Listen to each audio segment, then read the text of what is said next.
protagonista y vos sos parte. Bienvenido a un nuevo especial de Canal A desde la Feria Internacional del Libro de Buenos Aires.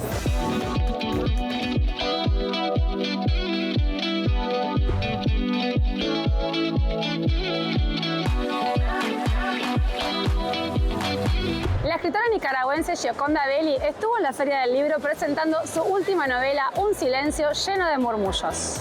El lugar donde sucede el libro es un lugar donde hay un silencio especial provocado por la pandemia.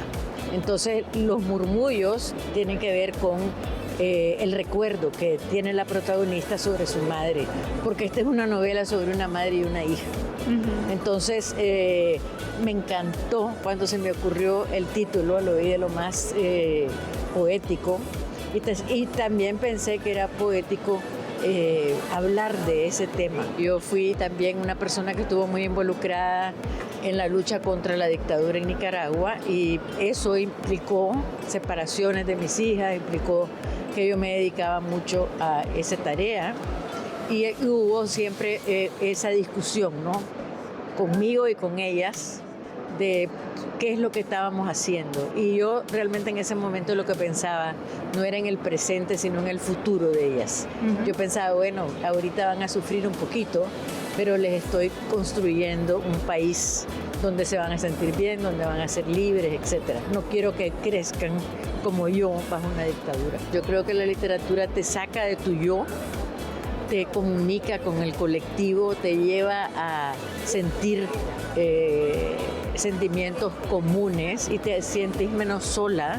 Y para todas estas tareas que nos tocan actualmente, como desafiar lo que está pasando, no sentirnos derrotados, ese sentimiento de colectividad, de la experiencia humana que ha pasado por tantas cosas, es lo que uno encuentra en la lectura. No fue mi idea hacer una trilogía. Cuando escribí La Mujer Habitada, yo pensaba que esa... Y realmente la trilogía es simbólica, ¿no? Porque es el principio de una lucha, después cuento lo que fue realmente esa lucha y cuando se empieza ya a diluir la revolución y este es como la conclusión, digamos. Pero no fue a propósito, pues entonces no, después de este ya no hay.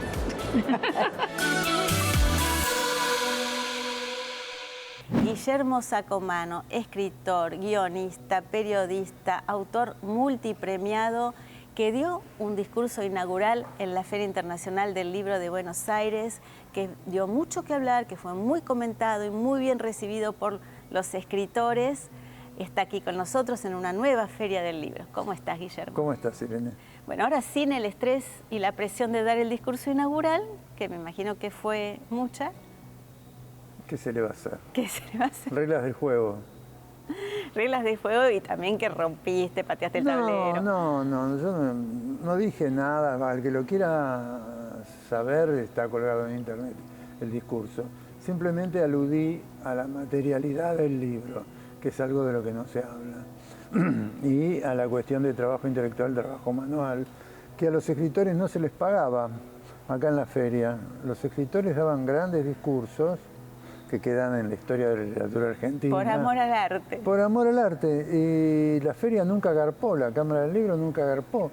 Pero como pasaron por acá Piglia, Saer, Iselda Gámbaro, y ni un mango. Es decir, la verdad que muy poco feliz la actitud de la Cámara. Pero abrieron el juego, cambiaron y además te dejan decir lo que querés. Así que eso está bueno. Lo que quiero, esa especie de democratismo pietista, porque saben que la literatura no cambia nada, y seguimos acá en este pabellón que tiene el nombre de Martínez de Oz. Nunca cambió nada la literatura. La literatura en realidad parecería que nunca cambió nada. Yo pienso en esas grandes procesiones a la muerte de un Verdi, de un Salgari, de un Víctor Hugo en la calle, pero la literatura era muy, tal vez era leída por grandes multitudes de personas que incluso habían terminado un primario y leían mucho, pero la literatura no sé si cambiaba algo. ¿Qué te parece? No, yo soy escéptico. Creo que en su función, si es que podemos hablar de una función de la literatura, es que ilumine a alguien con respecto a determinadas contradicciones de la realidad, ¿no? En rincones oscuros, y que le pueda despertar como un relámpago de conciencia. Ya con eso es suficiente. Que un pibe a los 15 años lea por primera vez El juguete rabioso de Roberto Arlt, ya eso es bastante. Acá nos estás dando algo genial para los que nos están viendo, a todos los chicos de 15 a leer El juguete rabioso. Los padres se lo ponen como deber, por favor, que después lo van a disfrutar. Y decime, ¿qué actividades tenés en la Feria del Libro? Bueno, tengo otra que es ese homenaje y nada más. ¿Un homenaje? En el pabellón o en el stand de la provincia de Buenos Aires, de cultura de la provincia de Buenos Aires, que ahí creo que voy a estar con Paco Taibo. Qué bueno. Bueno, muchas gracias por este encuentro y ustedes sigan con la Feria del Libro de Buenos Aires y Vanina, que tiene mucho para mostrarles.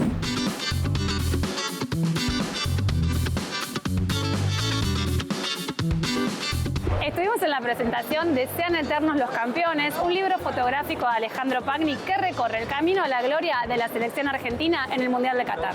Emociona, cada vez que a mí me pasa que lo miro, emociona, porque te remonta a una gesta deportiva que es inolvidable y es un poco el espíritu del libro, es dejarlo guardado en la memoria de esa manera.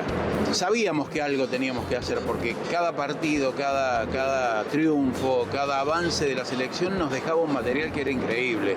Entonces era muy importante dejar registro de eso. Solo la final te había 17.000 fotos para mirar. Son todas muy parecidas porque se sacan en fotografía deportiva, se hacen ráfagas de fotos para obtener los momentos. Me quedan momentos que sí, que me conmovían, el penal, cuando convierte el penal Montiel, cuando Messi, la tapa del libro, cuando Messi toca la copa con esa mirada, con esa sonrisa que es atrapante. Esos son los recuerdos que tengo, que son momentos desde lo emotivo, además de lo profesional, lo emotivo. Empezamos con la derrota. Y las fotos reflejan la derrota, intentan reflejar la derrota, la búsqueda del gol. Los textos, bueno, el de Juan José Pano es el periodista que nosotros elegimos que ha vivido los 3 mundiales que Argentina fue campeón, 78, 86 y el 2002. Él como periodista cubrió esos 3 mundiales, entonces hace un repaso y nos lleva por la historia de la selección argentina. Y esto es antes de patear el penal. Esto es antes de patear el penal y Diego Borinsky averigua con Pesela qué es lo que le dice. Y le dice que metelo, Cachete, metelo. Y es impresionante, las caras, la tensión, el festejo. Es una foto que demuestra un momento único de ese partido. Y la foto que elegimos para tapa es esta, con esa relación entre él y el trofeo, como diciendo, ahora sí sos mía. Seguimos con Vanina, que tiene algo muy especial para mostrarnos.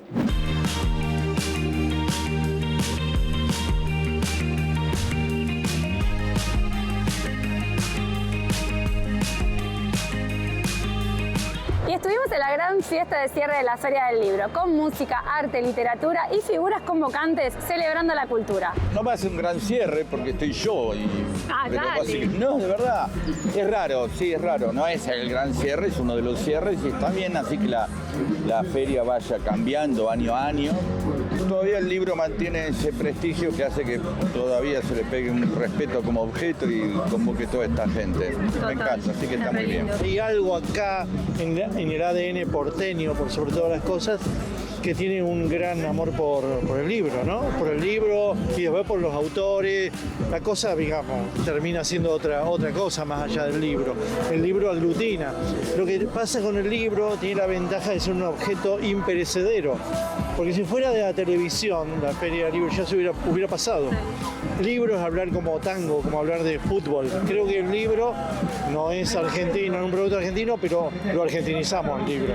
Parece que es un buen lugar donde se reúnen los escritores, donde están los libros, donde por ahí podés venir con niños y que pueden encontrar libros que en otros lados no. Es un buen momento, o sea, buen momento con lo difícil que está todo para para las editoriales hasta para, bueno, desde todos los rubros, ¿no? Yo creo que acá viene la persona que, no solo la persona lectora, sino la persona que le gustaría ser lectora, que creo que abunda mucho más eso que los que, bueno, tratamos de leer todos los días, somos lectores.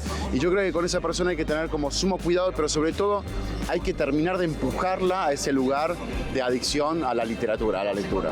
Una de las cosas que más me gusta de la feria es que ha tenido reproducción. No hay lugar en este momento en el Gran Buenos Aires, en ciudades del interior, donde no hayan creado su propia feria. Yo me lo paso yendo de un lado al otro, presentando libros en San Fernando, presentando libros en Rosario, Catamarca. Cada una ha creado su feria y todas funcionan. Y digamos que la patria ha sido la Feria de Buenos Aires. Andrés Neumann es argentino, se licenció en Filología Hispánica en la Universidad de Granada. Ya a los 22 años fue finalista del Premio Ralde de Novela. En el 2009 obtuvo el Premio Alfaguara y también tiene el Premio de la Crítica en España, que es un premio muy prestigioso. Y nuevamente lo tenemos aquí en la Feria del Libro de Buenos Aires. Hola Andrés, ¿cómo estás? Muy contento de conversar de nuevo. Siempre, a mí me encanta cuando venís porque es una nueva oportunidad de conversar con nuevos libros también, de los que vamos a hablar. Pero antes, contame, ¿qué actividades en la Feria del Libro? Bueno, es una especie de ensalada de curiosidades y de géneros y de formatos, es decir, que se parece mucho a mi actitud un poco voraz hacia la lectura y hacia la escritura. Mesas sobre micronarrativa, sobre cómo escribir y reescribir la historia, llenar sus huecos o releerlos, cómo afrontar el abordaje de las figuras, digamos, que pertenecen a la no ficción, pero que se novelan, cómo novelar los llamados casos reales y, por supuesto, también presentar este libro, novela, vida, las dos cosas, basado en la biografía de doña María Moliner. Hasta que empieza a brillar. Así es.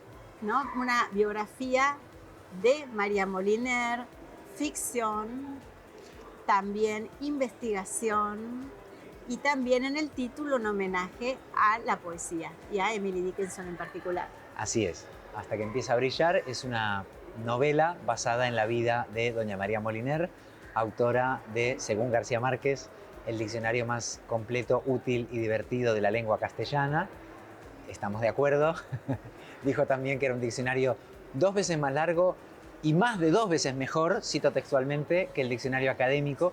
Y es en efecto una mujer que se enfrentó a la autoridad lingüística de la academia por un lado, pero también a la represión política de la dictadura franquista por el otro, y que entre esas dos fuentes de autoridad represivas, cada una a su manera, ella consiguió levantar esta especie de catedral lingüística que es el diccionario de María Moliner, que se llama en realidad Diccionario de Uso del Español. Pero esta mujer, María Moliner, no solamente hizo un diccionario, es ahí un poco el punto. Lo que propone esta novela, titulada en homenaje, como bien decías, a Emily Dickinson, que dijo alguna vez: a veces escribo una palabra y me quedo mirándola hasta que empieza a brillar, que es la sensación que se tiene cuando se trabaja con el lenguaje desde la filosofía, como lo has investigado vos, desde la lexicografía o desde la poesía. Es una novela que trata de reivindicar todo el legado más allá del diccionario. María Moliner fue una extraordinaria bibliotecaria, docente, activista, fundadora de bibliotecas. Con una vitalidad desmesurada, sí, un optimismo de la voluntad y pesimismo de la razón, como parafraseando a Gramsci. Todo esto lo comentás y que a vos te permite también integrar muchas de tus pasiones, porque poesía, ficción, novela y tu grado en filología hispánica. Así es. Estudié filología, me apasiona la lingüística, no como mecanismo de embalsamar la lengua, sino al contrario, de registrar su vida íntima, sus viajes, sus cambios de piel, de sentido. Siempre me fascinó cómo una palabra va mudando de significado mientras viaja por el tiempo y por el espacio, ¿no? Como la etimología se va desplazando. Y un día me pregunté por qué sabía tan poco de la autora de mi diccionario preferido y en qué consistía ese silencio que que orbita en torno a la figura de María Moliner, que fue un día devorada por su diccionario y pareciera que no hizo nada más, y es en realidad su diccionario la culminación de toda una vida muy generosamente entregada a la comunidad en cuanto a los libros, la lengua, la docencia. Es decir, que el diccionario de algún modo es el punto de llegada de su vida, pero sin su vida no se explica cómo es posible que escribiera ese diccionario, y es también la novela una propuesta de lectura más literaria de su propio diccionario, es decir, pensar hasta qué punto un diccionario de autora, como es el María Moliner, cuenta inevitablemente la vida propia, autorretrata a quien define las palabras, y más en el caso de este diccionario en que sus ejemplos de uso, que son geniales y muy precisos, son casi todos inventados. Sí, a ver, encontraste la horma de tu zapato. Para que ustedes sepan qué piensa y cómo desafía María Moliner la norma de la Real Academia Española, vean, por ejemplo, en la novela, cómo define la palabra madre, patria, república en tiempos del franquismo. Muchas gracias, Andrés, y a ustedes sigan acompañándonos porque tenemos mucho más en esta Feria Internacional del Libro de Buenos Aires.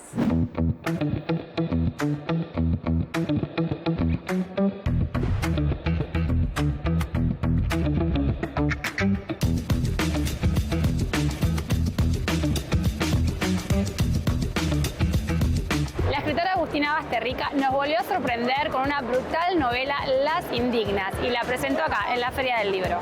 Bueno, todo lo que ahora está gestándose, digamos, el cambio climático, los calores extremos, la contaminación, que estamos respirando plásticos, todo eso ya sucedió en la novela. El mundo está totalmente arrasado. No hay nada prácticamente, excepto que está este convento, un lugar que era un convento de monjes, donde ahora está tomado por un grupo de mujeres y un varón. Y es una secta, digamos, ¿no? Porque están divididas en categorías y creen en un dios que aparentemente lo que hace es protegerlas de la contaminación. Este varón del que hablas es a ese que mencionan él, ese que no se ve, no sabemos. No se sabe quién es. Entonces la protagonista escribe de manera clandestina, por eso también tacha las palabras, ¿no? Hay como un juego también con el dibujo del texto sobre lo que pasa ahí. Y un día llega una nueva errante, que es una mujer que, digamos, que llega del exterior. Lo que quiero que le llegue a los lectores es que ojalá lean el libro de manera activa, que reflexionen y que sea su reflexión. No, yo no intento nunca imponer un pensamiento, un mensaje, pero sí ahí estoy hablando sobre, bueno, ¿por qué son todas mujeres y un varón? Estoy diciendo algo con eso. ¿Por qué las mutilan? Hay muchos círculos en el libro. ¿Qué están simbolizando esos círculos? ¿Qué están simbolizando las palabras tachadas? Que en un momento dejan de estar tachadas cuando pasa algo. O sea, hay un montón de indicios que yo voy poniendo en el libro que son para que el lector vaya haciendo su propio camino de lectura, digamos.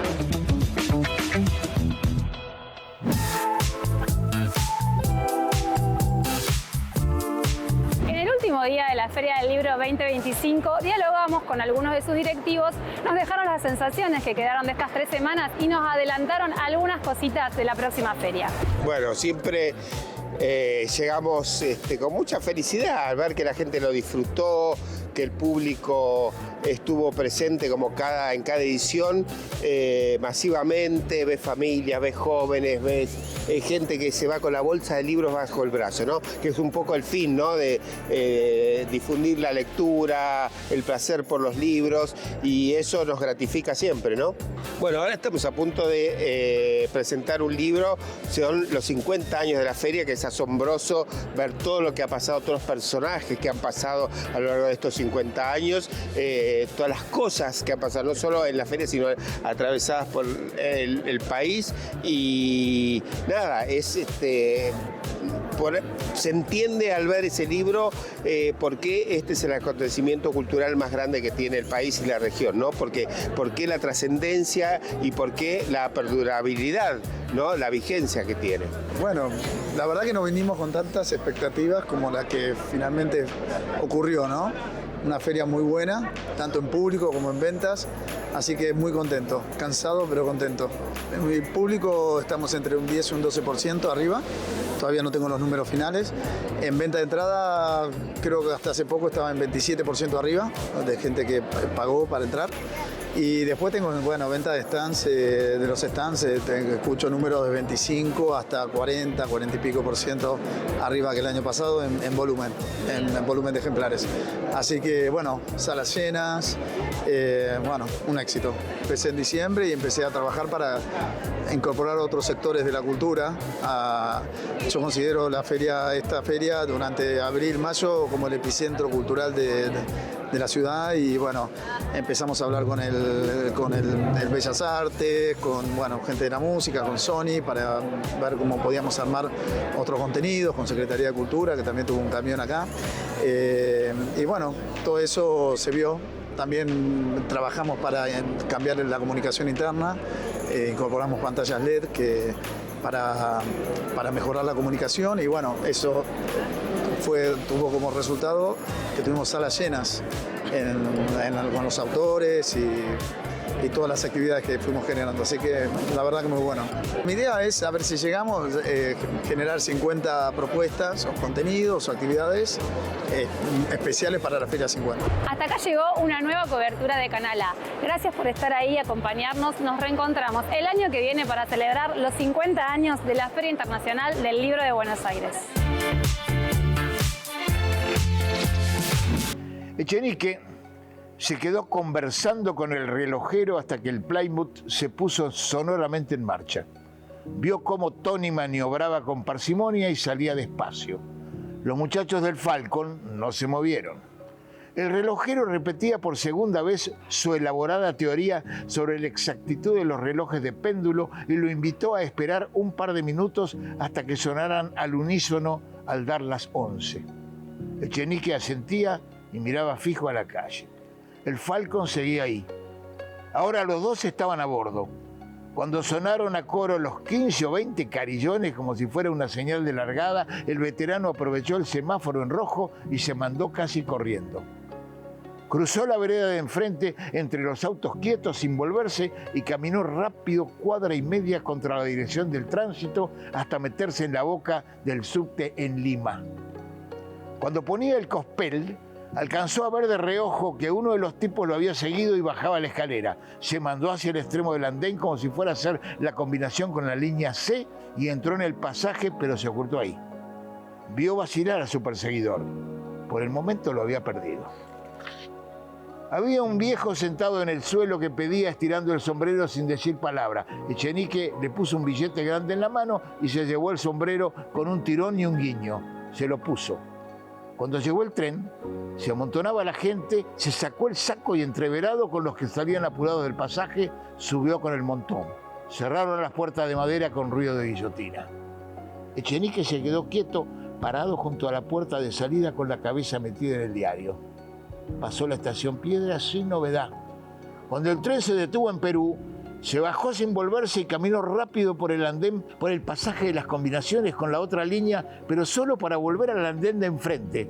Recién ahí se dio vuelta. Su perseguidor lo buscaba del otro lado de la vía. En ese momento llegó el tren, pero no lo tomó. Giró y en lugar de volver a la calle, se mandó por el molinete casi secreto que da al subsuelo del pasaje Roverano y caminó como una sombra rápida por la galería comercial más antigua, hermosa y desolada de la ciudad, a espaldas del Cabildo. Casi trotó entre una mayoría de locales cerrados, una peluquería para añejos clientes engominados, una librería de viejo con viejo librero incluido y un par de estrechas cerrajerías que parecían custodiar las llaves de las arcas coloniales. Por escaleras de mármoles gastados, subió a la superficie y salió, resoplando pero entero, por la puerta de rejas de Hipólito Yrigoyen. Como un trofeo para el guerrero de maratón, como la diligencia que esperaba el evasivo Sobremonte, el Plymouth ya estaba ahí.